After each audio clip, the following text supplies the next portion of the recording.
দিও না। ভিক্ষুককে আমি তো খালি হাতে ফিরে দিতে পারি না, এটা আল্লাহ নারাজ হয়ে যাবে। কোরআনের কথা মনে পড়ে গেল, আমি তো ভিক্ষুকের উপরে রাগান্বিত হতে পারি না। তখন নিজের গায়ের চাদরটা দিয়া ওই ভিক্ষুককে জড়াইয়া আস্তে করে ঘরের মধ্যে বাড়ির মধ্যে নিয়ে যাওয়ার জন্য চেষ্টা করছেন। চলে গেলেন মা ফাতেমা জোহরা রাদিয়াল্লাহু তাআলা, যিনার ভক্তা ছিল, যারা তার ভক্তা হাসলো সঙ্গে করে নিয়ে যখন গিয়ে বললেন, আসসালামু আলাইকুম হাজরাইন। প্রিয় স্ত্রী, আমার স্ত্রী ফাতেমা জোহরা, তুমি বাড়িতে আসো, ঘরের মধ্যে আসো নাকি? একবার ঘোরাঘাট করে সালাম দিলেন, জবাব আসলেন। কেমন ভালোবাসা ছিলেন। দুই নম্বরে আবার সালাম দিলেন, আসসালামু আলাইকুম হাজরাইন।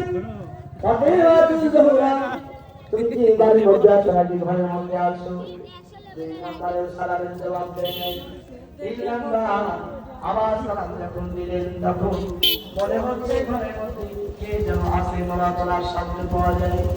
নড়াচড়ার শব্দ পেতে পেতে হঠাৎ করে ভাব করে উঠে একটু ভিতরে আওয়াজ পাওয়া গেল,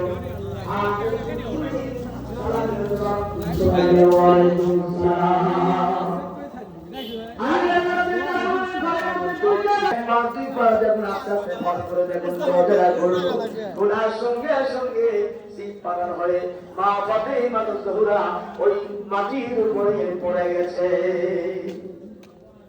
হযরত আলী জান্নাত কান্না শুরু করে দিয়েছেন। ও ফাতেমা, কি হলো তোমার, কি হলো তোমার? তিনবার সালাম দেওয়ার পর রাত দুপুর কিন্তু সাল্লাল্লাহু আলাইহি দরজা খুলে দেওয়ার পরে গেলে কেন কি যেমন কি হয়েছে বলছেন, ও প্রিয় স্বামী, 3 দিন 4 দিন 5 দিন পর যখন তুমি আর মানে দিনের দাওয়াত নিয়ে আসছো, আর 3 দিন 4 দিনের মতো যখন তুমি চলে যাও, আমি তোমাকে বাহানা করেছিলাম যে খাদ্য আছে বাড়ির মধ্যে, ঘরের মধ্যে কোনো খাদ্য ছিল না। আর 3 দিন 4 দিন না কি এমন শরীর অবস্থা আমি কোনোদিন